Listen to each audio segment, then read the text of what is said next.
Bom dia, igreja. Eu quero falar hoje sobre o Jesus que eu não conhecia, mas que hoje eu conheço. E eu quero começar perguntando quem é Jesus para você. E antes de você responder, não seja muito rápido em responder, lembre-se que cada um de nós aqui percebe Jesus de uma forma diferente. Cada um de nós certamente temos expectativas diferentes daquilo que Jesus é, daquilo que Ele faz. E o grande problema é que quando criamos uma imagem, às vezes, muito pessoal do que nós achamos que Jesus é, essa imagem pode ser tão diferente da realidade que nós podemos terminar adorando e servindo um outro Jesus, que não tem nada a ver com o Jesus de fato da Bíblia. Quando Jesus veio, por exemplo, e ele foi rejeitado pelos seus contemporâneos, ele foi rejeitado justamente porque a realidade do Jesus que veio era diferente daquilo que as pessoas esperavam. E quando não match, eles o rejeitaram e eles o mataram. O interessante é que nós criamos nossa própria versão, e muitas vezes nossa própria versão ela é geralmente um pouco mais soft. Ela geralmente é um pouco mais tranquila, adaptada a nós, do que de fato a realidade o fala. Sabe? Nós temos também nossas frases preferidas, não é? Que nós gostamos de Jesus. Frases que ele disse, tipo, ame ao próximo. Que legal, frase bonita, não é? Nós gostamos dessa frase. Dê a outra face, a gente gosta também, não é? Principalmente quando é a face do outro, não é? Que é para a gente bater na face do outro. Mas dê a outra face. Nós temos as imagens preferidas. Jesus como bom pastor, é tão bonito. Jesus com um cajado, a ovelhinha na mão. Ou Jesus numa cruz, e muitos carregam Jesus pendurado numa cruz de prata, numa cruz de ouro. É quase que inofensivo, é o mais decorativo do que realmente uma representação do que ele é. Eu lembro certa vez que eu li um texto da Bíblia num sermão, um texto sobre Jesus Cristo, um texto meio duro. E ao final alguém veio falar comigo e disse, pastor, esse aí não parece muito com Jesus que geralmente eu leio na Bíblia. E a minha pergunta é a seguinte, você já leu de fato o Evangelho? Você já leu de fato, com atenção, e algumas coisas que Jesus falou? Jesus era muito mais do que essa imagem soft que nós fazemos dele. Ele era muito mais do que free hugs, ou love, né? Ou amar, e paz e amor, muito mais do que isso. Certa vez ele disse, eu vim trazer espada e não paz. Eu vim trazer espada. No sentido de que quando ele entra na vida de alguém, ele vai revolucionar. E talvez decisões que você vai tomar na sua vida vão lhe trazer muito mais espada do que paz na sua caminhada. Ele era extremamente duro em algumas situações. Um dia, a Bíblia diz que Jesus entrou no templo e ele percebeu que os líderes religiosos haviam criado um sistema de exploração financeira, onde os pobres não tinham mais acesso à presença de Deus. E sabe o que Jesus fez? Bem, ele foi lá e reuniu um grupo de oração da igreja e disse, vamos orar pelo assunto. Foi isso? Jesus, ele foi lá e disse, não, eu vou fazer um post aqui no Facebook falando da minha revolta, minha indignação. Foi isso que ele fez? Não. A Bíblia diz que Jesus entrou na igreja e ele quebrou as ATM machines. Ele empurrou a mesa dos comerciantes. Com um chicote na mão, ele expulsou aqueles líderes do templo e ele chamou a todos de ladrões. Saiam daqui. Sabe, isso não é uma coisa que a gente gosta de ver muito numa caneca, né? Num mug, né? A gente prefere dar frase quando está lá, eu sou o caminho, né? A verdade, a vida, eu sou a luz do mundo. É muito mais legal. Mas sabe, Jesus às vezes ele não respondia aos inimigos com palavras, porque ele era a própria palavra viva e encarnada. Jesus ficou tão furioso com a morte que ele decidiu ir lá na sepultura para poder arrebentar a sepultura de dentro para fora e vencer a morte. Jesus tem tanto ódio do pecado e daquilo que ele causa, que ele veio ao mundo, morreu e ressuscitou e prometeu voltar, para que possa um dia destruir o pecado e aquele que o originou. Esse é o Jesus que eu vejo na Bíblia, é o Jesus que eu conheço, e é o Jesus que está presente hoje aqui nesse lugar. E eu quero falar desse Jesus na perspectiva de Marcos. Abra sua Bíblia em Marcos capítulo 1. Vamos ler do verso 1 ao 3 primeiro. E a Bíblia nos diz em Marcos capítulo 1, de 1 a 3, princípio do Evangelho de Jesus Cristo, o Filho de Deus, conforme está escrito no profeta Isaías: enviarei à tua frente o meu mensageiro, e ele preparará o teu caminho. Voz do que clama no deserto, preparai o caminho para o Senhor, e façam veredas retas para ele. Interessante. Quando eu leio o Evangelho de Marcos, é interessante perceber que Marcos não começou com o nascimento de Jesus. E eu me pergunto se talvez Marcos não fez isso de maneira intencional, para que nós não fiquemos muito apegados a essa imagem do bebê Jesus. E eu não tenho nada contra o Baby Jesus, nada. Eu até gosto de arroz com passa que a gente tem no Natal, né? Até gosto, eu gosto disso tudo isso. Mas me parece que essa não é a imagem principal que Marcos quer que nós tenhamos de Jesus Cristo. Vocês sabem que Marcos é o evangelho mais antigo de todos, cronologicamente falando. E ele foi escrito em termos de ação.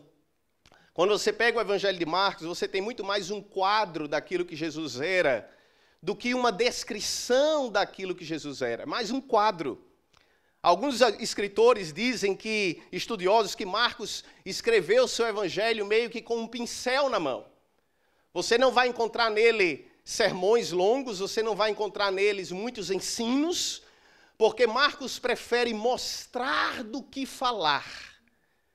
Porque o nível mais alto de proclamação do Evangelho não é a explicação, mas é a demonstração. O nível mais alto de proclamação. Há muitas pessoas que, por exemplo, são capazes de explicar tudo da Bíblia. Daniel, Apocalipse, qualquer coisa. Mas são rudes em casa. Não sabem tratar uma pessoa. Vive metido, às vezes, em história, em fofoca, em confusão. Se torna, às vezes, impedimento para que alguém venha a Jesus Cristo. Aí eu pergunto a você, por que alguém vai querer conhecer Jesus? Um Jesus que é incapaz de mudar a vida daqueles que já o conhecem. Como? O meu maior medo é, às vezes, ser um impedimento àqueles que querem vir.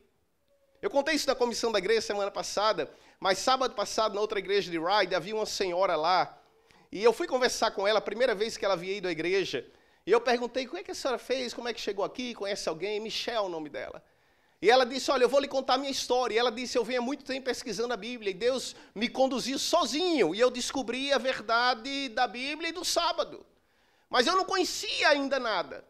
E eu comecei então a pesquisar, não achava nenhuma igreja, e na semana passada eu fui dormir à noite. E antes de dormir, ainda estava sonolenta e orando, Deus falou ao meu ouvido, dizendo de uma comunidade que guarda o sábado em Ryde. E eu dormi com aquilo na mente. Quando acordei no outro dia, a primeira coisa, eu fui no computador e descobri que existia essa igreja, que eu nunca tinha visto na minha vida. E ela estava lá sábado de manhã. E eu fico, às vezes, pensando, Deus como esse, tem muitos aí fora. Deus está trazendo pessoas e Ele trará pessoas.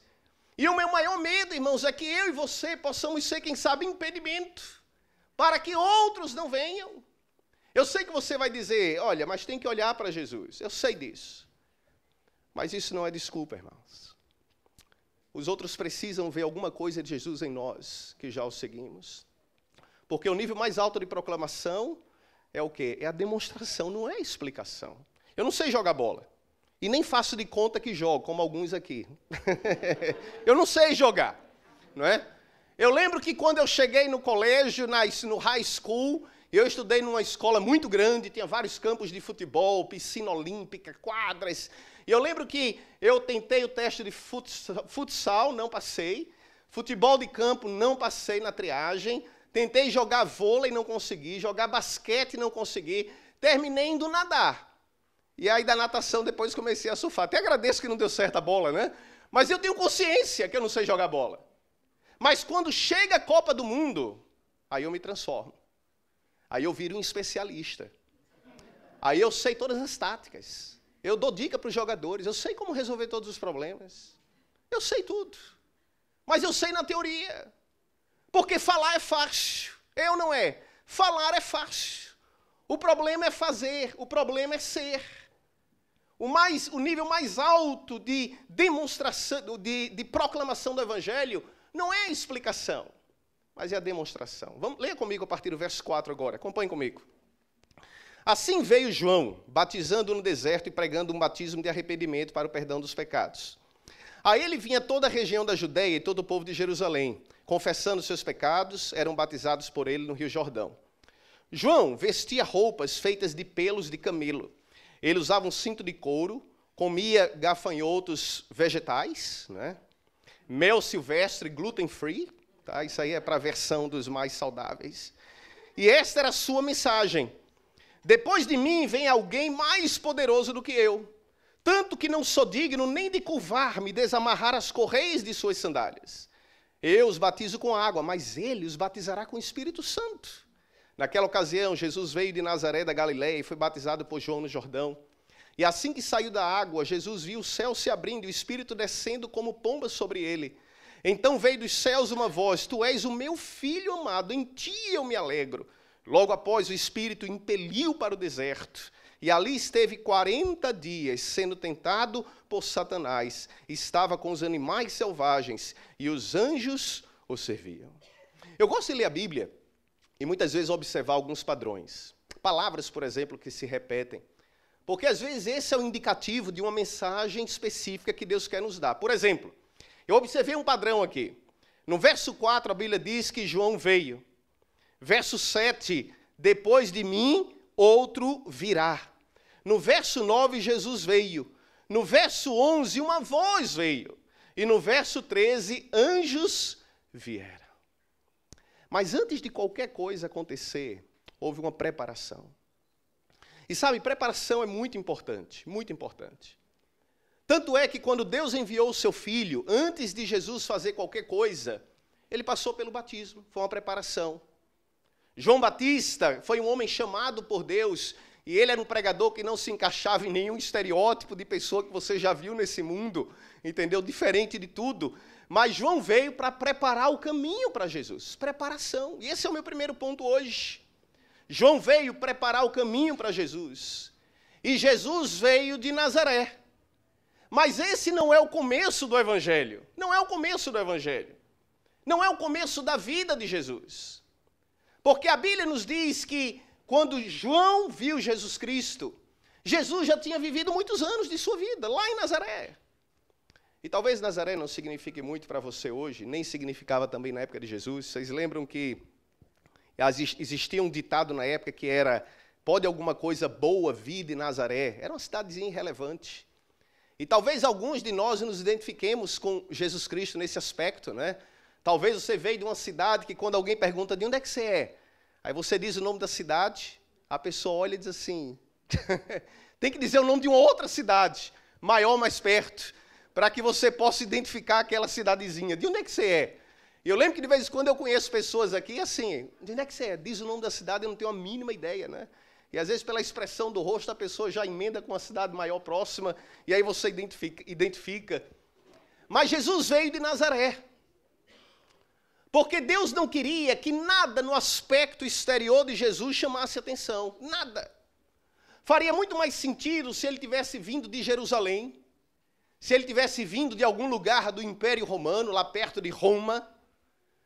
Mas ele não tinha nada em si que chamasse atenção. Isaías diz que se nós olhássemos para ele, ele era como a raiz de uma terra seca, não tinha beleza, não tinha formosura. Jesus era extremamente comum, irmãos. Comum na sua aparência, comum no lugar onde nasceu, na maneira como se vestia. As pessoas tinham que olhar para a sua essência, para perceber quem de fato ele era, e não para a sua aparência. Hoje é diferente, né? Nós vivemos numa época onde a preocupação maior, existe uma preocupação extrema com o quê? Com a aparência, as primeiras impressões. Ninguém está preocupado com o que de fato é.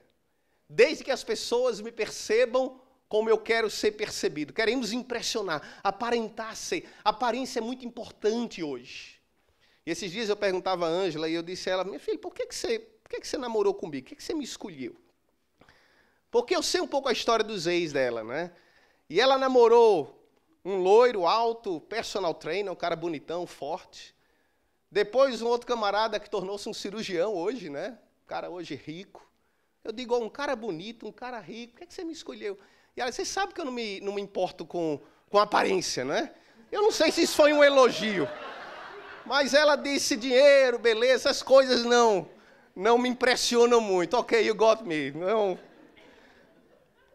Mas sabe, Jesus era carpinteiro, já pensaram nisso? Uma profissão comum. Ele trabalhava com a madeira que ele havia pronunciado e trazido à existência. Já pensaram nisso? Ele fazendo uma mesa com a madeira de uma árvore que ele criou.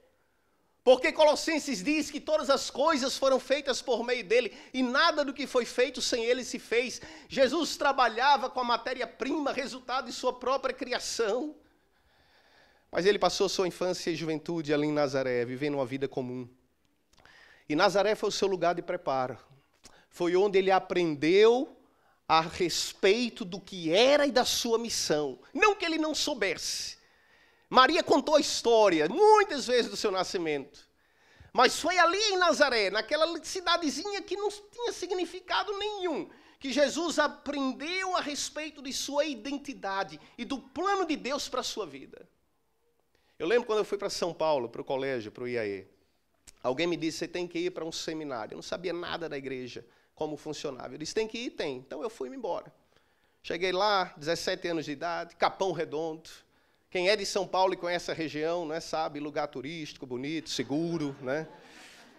Às vezes eu me perguntava, o que é que eu estou fazendo aqui? O que é que eu estou fazendo aqui? Por que é que eu não estou lá com minha família, na beira da praia, sabe, tocando minha vida? Eu lembro que eu aprendi que era importante fazer o devocional de manhã cedo, eu não tinha esse hábito. Eu lembro que eu acordava muitas vezes de madrugada e descia do prédio do residencial, e ia lá para fora para meditar na natureza. E quando eu chegava lá, que eu olhava aquela favela na frente assim, eu dizia, Senhor, como é que eu vou me inspirar olhando para isso? É meio difícil, né? Mas eu entendi. Aqueles 4 anos ali era o período de preparo. Porque nada na vida acontece sem preparo. Para Jesus foi Nazaré. Para mim foi aquele lugar. Para você eu não sei o que é. E eu não estou dizendo que você tem que ir para um lugar distante para se preparar para alguma coisa. Mas se você não dedicar tempo a Deus, como é que Deus vai usar você? Se você não dedicar tempo para ler a Bíblia, para orar, para servir, para colocar em prática os dons que Deus já te deu, como é que Deus vai te usar? Tem que haver preparo. E até Jesus passou por esse preparo. E a Bíblia diz que Jesus veio e foi então batizado por João. E quando eu li esse texto, eu fiquei um pouco confuso, porque mesmo que você não leia muito sua Bíblia, você sabe que batismo é para perdão de pecados. E não é Jesus aquele que não tinha pecados? Então por que Jesus vai se batizar, já que ele não tem pecado? Eu imagino João Batista batizando e o povo na fila, e ele ali olhando, e daqui a pouco Jesus entra na fila. E sabe, os batismos eram um pouco diferentes naquela época, e estava ali o povo na beira do rio batizando, e daqui a pouco Jesus aparece na frente da fila. E João toma um susto. E João diz, não, Senhor, eu é que preciso ser batizado por ti. E ele não entendia nada do que estava acontecendo. Mas sabe, eu queria que você entendesse hoje que Marcos provavelmente estava escrevendo o seu evangelho da perspectiva de Pedro. Marcos não foi uma testemunha ocular, e provavelmente Pedro contou para ele os detalhes do ministério, e ele escreveu na perspectiva de Pedro. E se isso de fato é verdade, está bem de acordo com a personalidade de Pedro, o evangelho de Marcos, porque a palavra mais recorrente no seu evangelho são as palavras imediatamente, de repente. Pedro era um homem de ação. Então, quando ele lembrava-se de Jesus, ele se lembrava das coisas que Jesus fazia, Jesus ativo. Metade do evangelho, Jesus está caminhando pela Galileia, onde realizou o seu ministério, e a outra metade ele está caminhando em direção à cruz. Pedro não entendia isso antes de Jesus morrer, que a cruz era o objetivo final do seu ministério, mas depois da ressurreição ele entendeu. Ele entendeu que Jesus precisava vir, viver e morrer para poder redimir, poder perdoar você, poder lhe dar uma nova chance, poder vencer a morte. E por isso Marcos ele omite alguns detalhes do que aconteceu naquele dia. Mas quando nós vamos a Mateus, um outro evangelho, nós temos mais detalhes. E Mateus diz que quando João falou, eu é que preciso ser batizado por ti, Jesus olhou para ele e Jesus respondeu dizendo, assim tem que ser, para que se cumpra a justiça de Deus. O batismo de Jesus foi um ato de obediência. E eu vou dizer uma coisa, se existe uma palavra mais impopular em nossos dias do que a palavra preparo, é a palavra obediência. A gente ora a Deus antes de um jogo, muitos oram a Deus antes de um exame na escola, antes do IELTS, ou seja o que for, mas eu não quero que ele se meta na minha vida. Eu busco ele quando eu preciso, mas eu não quero me submeter à vontade dele. Mas eu quero que você entenda hoje que o poder de Jesus estava na sua submissão ao Pai. E ele disse para João Batista, eu tenho que fazer isso, porque esse é um ato de obediência. E João disse, mas não faz sentido. E Jesus disse, mas não precisa fazer sentido, está escrito. Não tem que fazer sentido. E eu vejo aqui talvez um indicativo de como deve ser a nossa vida, sabe? Nós queremos entender, nós queremos que faça sentido, nós queremos que se encaixe no nosso estilo de vida, no nosso padrão de conduta, na nossa visão de mundo. Mas eu quero que você entenda hoje que quando Deus ordena algo, não precisa fazer sentido. Não precisa ser lógico. Você não precisa nem entender, porque está escrito. E Jesus disse, está escrito, e cumpre-nos a nós cumprir a justiça. Por que você acha que Deus nos deu os 10 mandamentos? Para ser decorativo? Para ser uma porção a mais? Não, ele nos deu para ser obedecido. E você sabe que na vida, nós vivemos em obediência em diversos níveis, né? Nós vivemos. E não tem como fugir disso. Vocês já imaginaram se eu chegar para a Ângela hoje, depois do culto, e disser, Ângela, eu não sei se eu vou voltar para casa hoje à noite, se der vontade eu volto, se não eu vou dormir em algum outro lugar. Funciona isso? Funciona dizer, se der vontade eu volto? Não. Nós temos responsabilidades familiares, conjugais, com todo mundo. Já imaginou eu chegar para vocês e dizer, olha, meu nome está aqui na escala do dia 16 de março, mas se der vontade eu venho, sabe? Se não, vocês se viram, né? Eu não venho, não apareço. É assim que funciona? Não. Nós vivemos uma vida de obediência em diversos níveis da nossa vida. Mas quando chega a Deus, a gente usa palavras e jargões espirituais, se eu sentir o desejo. Se Deus puser em meu coração, quando eu entender, não é essa a questão. E o poder de Jesus estava, sabe onde? Na sua submissão ao Pai. E o interessante é que quando Jesus foi batizado, uma voz falou do céu. E quando Jesus foi batizado, uma voz vem do céu e fala, e valida a filiação de Jesus. E eu queria que você entendesse que Deus falou 2 vezes no ministério de Jesus do céu. Lembra qual foi a outra vez? Na transfiguração, não é? O problema, ou não o problema, a diferença é que na transfiguração, em Mateus capítulo 17, é diferente. Deus falou do céu e disse, este é o meu filho amado, a quem amo, a ele ouvi. Deus estava falando para os outros, validando o ministério de Jesus. Na terceira pessoa, este é o meu filho. Mas aqui no batismo é diferente. Deus está falando diretamente com Jesus. Não sobre seu ministério, mas sobre sua pessoa. Ele está validando não o que Jesus vai fazer, mas o que ele é. E ele diz, tu és o meu filho amado, em quem eu me alegro. Tu és o meu filho. E ocorre após a sua entrega. A validação ocorre depois da entrega. O grande problema na nossa vida espiritual é que muitas vezes nós queremos a bênção, a paz e a validação de Deus na nossa vida antes da entrega.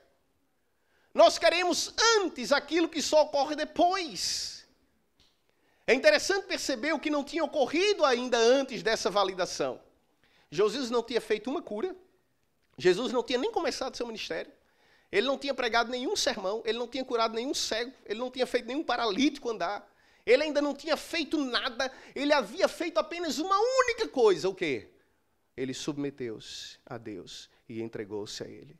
E antes dele realizar qualquer coisa, o Pai o aceitou como filho e colocou sobre ele o seu selo de aprovação. E talvez isso seja importante para alguns nessa manhã, para que você entenda que a sua aceitação da parte de Deus, como filho, como filha de Deus. Não está baseado em nada do que você faz, não está baseado na sua performance. Não é porque você é bonzinho, não é porque você, sabe, faz as coisas direitinho, mas está baseado naquilo que Deus já fez. E não importa o que você possa fazer na sua vida, Deus não pode amar você mais do que aquilo que Ele já ama. Ele não pode. Você é seu filho amado. E você é sua filha amada. E Deus olha do céu e diz, tu és o meu filho amado. Você não fez nada ainda, mas você é o meu filho. Sobre ti eu coloco o meu selo de aprovação. Sabe, Deus não valida a sua vida baseado naquilo que você faz. Mas Ele espera que você se entregue. E quando você se entrega a Ele, Ele põe sobre você o seu selo de aprovação. E Ele diz, olha, esse aqui é o meu filho. Essa aqui é a minha filha. Ninguém toca, ninguém mexe. Ele valida a sua vida, Ele separa você e assume a paternidade, assume, sabe, o controle e o cuidado sobre a sua vida. Interessante é que depois que Jesus ele recebeu essa validação do Pai, Ele foi para o seu ministério. E é por isso que Jesus, ele durante o seu ministério, ele não buscava a aprovação dos outros. Vocês já perceberam que Jesus ele não se importa muito com a opinião das outras pessoas, de forma geral? Porque ele já tinha o quê? O mais importante, que era a validação de quem? Do Pai. O mais importante. E eu queria dizer uma coisa para você nessa manhã. Não dependa da validação dos outros na sua vida. Não dependa. Eu vou dizer uma coisa aqui que pode parecer meio antipastoral, mas eu quero que vocês me entendam. Eu não me importo muito com o que vocês pensam sobre mim. Eu me importo. Entenda o que eu estou falando. Eu quero que gostem de mim, eu quero que gostem do sermão, das histórias. Mas eu não me importo muito.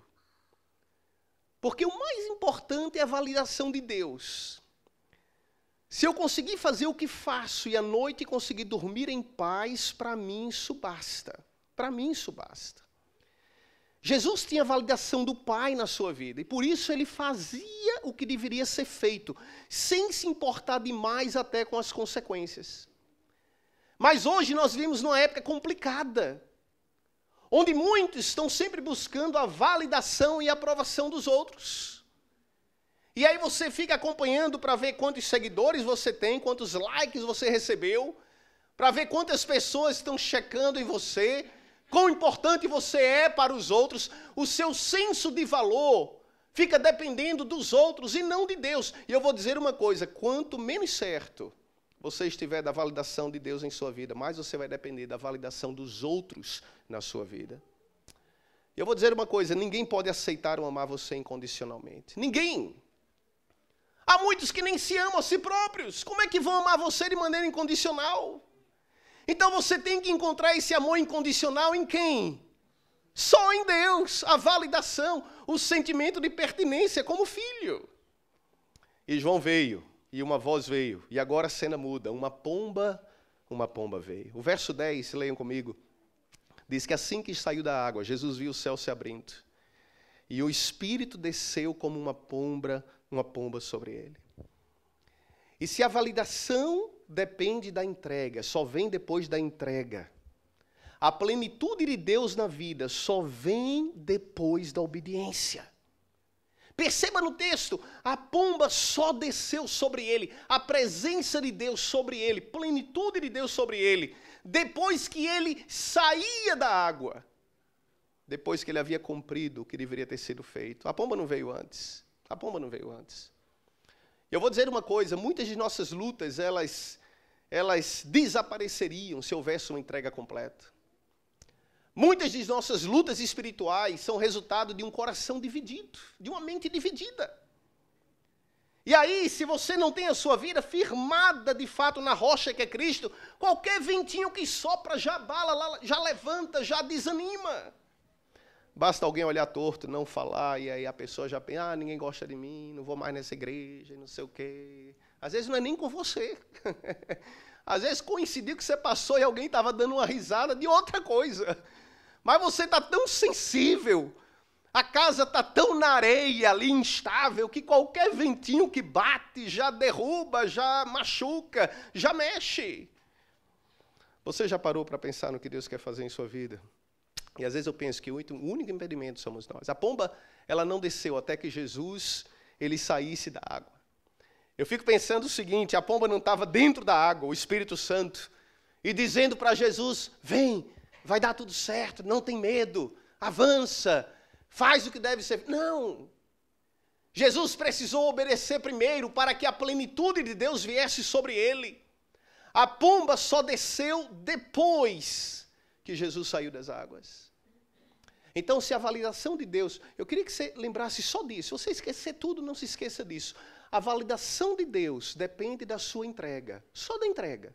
Você não precisa fazer nada. Deus te ama e te aceita como filho. Mas a plenitude de Deus sobre a tua vida e o poder dele não virão até que você obedeça e se submeta completamente à sua justiça. E a pomba desceu. E a Bíblia diz que ocorre então uma mudança súbita na história, porque o verso 12 diz que logo após, o Espírito o impeliu para o deserto. E ali ele esteve 40 dias sendo tentado por Satanás. Estava com animais selvagens. Jesus foi para o deserto. Para quê? Para ser tentado. E alguém pode ler e pensar o seguinte, por que o Espírito Santo levaria você para um lugar onde Satanás está? Por que o Espírito de Deus levaria você para um lugar para ser tentado por Satanás? Eu fico meio com medo dessa pomba. Porque a pomba, aparentemente, que faz uma coisa positiva, a presença de Deus na vida dele, depois a pomba, o mesmo Espírito, o impele para o deserto. Mas Deus queria que Jesus entendesse uma coisa e nós também. Que após a validação, sempre virá um período de tentação. Não pense que porque você se entregou a Deus, ou você está aqui hoje, que está tudo tranquilo, que agora você pode baixar a guarda, que as lutas acabaram. Pelo contrário, o inimigo está aí. Pedro diz em 1 Pedro 5 que o diabo ruge como um leão, procurando alguém para devorar. E eu sempre li esse texto de forma errada, porque eu achava que ele era o leão, mas o diabo não é o leão, ele apenas ruge como um leão. O leão é outro, é o Deus a quem nós servimos. Ele apenas se parece com um leão, ele faz barulho como um leão, porque ele quer assustar você. Ele quer que você ache que o problema é maior do que realmente é, que o pecado é maior do que realmente é. Que você é incapaz de superar as dificuldades da vida. Então ele ruge como um leão, mas ele não é um leão. E a grande tentação da vida é você justamente se afastar do único que pode protegê-lo. Essa é a grande tentação da vida. A tentação da vida não é pecar, irmãos. A tentação da vida não é pecar. O pecado é a consequência. A grande tentação na vida é não depender mais de Deus e achar que dá para viver sem Jesus.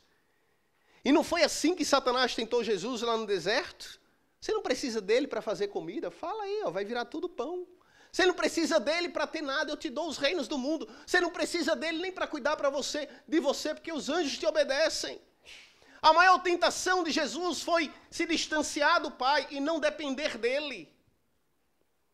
E eu confesso uma coisa, essa é a minha maior tentação na vida também. Esquecer que eu dependo dele. Que eu em mim mesmo não sou nada. Não sou nada. Que você em você mesmo não é nada. A gente pode aparentar o que for, irmãos. Mas dentro de nós só existe corrupção.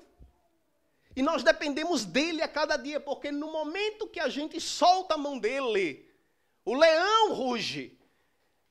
Aquele que aparenta ser um leão. E o barulho dele vai nos assustar e nos afastar mais ainda de Deus. E aí, a minha grande tentação na vida é largar a mão dele, é não ler a Bíblia, é não tomar um tempo para orar. Quando você não lê a Bíblia, não ora, quando você mata a igreja, né? Skip church. Em outras palavras, é isso que você está dizendo a Deus, eu não preciso, eu me viro bem sozinho, eu sei como resolver sozinho. Eu tenho meu próprio pão, eu tenho minhas próprias bênçãos. E Satanás citava Jesus, e ele citava as Escrituras, mas o diabo é meio tolo mesmo, né? Porque não é uma boa ideia você usar a Bíblia contra aquele que a escreveu. Jesus não apenas escreveu a Bíblia, né? Inspirou, mas ele é a palavra viva. E o diabo tentava com as Escrituras, Jesus respondia e está escrito. E Satanás dizia, prove, ele disse, eu não preciso provar, prove, eu não preciso provar. Porque eu já tenho a aprovação do Pai sobre a minha vida, eu não preciso provar. E Satanás disse, prostre-se e me adore. E Jesus perguntou, como é que eu vou me prostrar diante de algo que já está debaixo dos meus pés? Ele venceu a tentação, irmãos, mas porque ele se apegou ao Pai e submeteu-se a Ele. E eu termino com o quarto ponto, porque depois dos ataques, anjos vieram e o serviram. E eu quero terminar aqui, porque talvez esse seja o ponto que você está hoje na tua vida. Talvez alguns aqui já passaram pelas águas do batismo, já receberam a validação, já experimentaram a presença de Deus na vida. E talvez hoje você se sente como Jesus estava lá no deserto. Talvez alguns estão aqui hoje passando por esse momento, sendo provados, sendo tentados, sentindo-se sozinhos. Havia ao redor de Jesus apenas animais e bestas selvagens. A solidão era completa naquele lugar. Mas Jesus entendeu que Deus não abandona nunca. E eu quero que você entenda hoje que Ele não vai te abandonar nunca. E no momento certo, Ele virá. Porque o texto diz que depois que Ele foi tentado, anjos vieram e fizeram o quê? Que o serviram. Anjos virão para te servir. Mas eu gosto de Marcos, porque Marcos não demora muito aqui. Se você olhar na sua Bíblia, você vê que Marcos fala da tentação em 2 ou 3 versos. E ele diz, Jesus foi para o deserto, e lá ele foi tentado e viveu com as bestas e não sei o quê, e acabou. E ele segue adiante. Eu gosto de Marcos. Porque o importante na vida não é focar na dificuldade. Se você demorar demais na história da dificuldade, ela vai parecer maior do que é. O importante é focar naquilo que Deus já fez, naquilo que Ele fará, e nas bênçãos e na presença dEle. A tentação ocorrerá, mas ela não é o foco da vida, ela não é o mais importante. Marcos diz, ele foi tentado, viveu com as bestas, mas a vida seguiu, e Deus cumpriu o seu plano em sua vida. Eu queria hoje de manhã falar justamente sobre esse Jesus. É um Jesus que eu não conhecia, irmãos. Eu tinha minha própria imagem de Jesus. Mas eu confesso que quanto mais eu leio a Bíblia, e principalmente o Evangelho de Marcos e alguns outros especificamente, hoje eu posso dizer que eu conheço Jesus. E eu sei quem Ele é. E eu sei aquilo que Ele já fez por você e o que Ele é capaz de fazer na sua vida. Eu sei que Ele me ama. Eu sei que eu sou seu filho. Eu sei que Ele ama você. Você é a sua filha. Você é seu filho também. A única coisa que Ele pede é que você se entregue a Ele. E que você se submeta à vontade do Pai. E as suas bênçãos e o seu plano se cumprirá na sua existência. Com desertos ou sem desertos, com provações ou sem provações. Porque maior é aquele que está com você do que aquele que está com o inimigo. Que Deus te abençoe. Amém.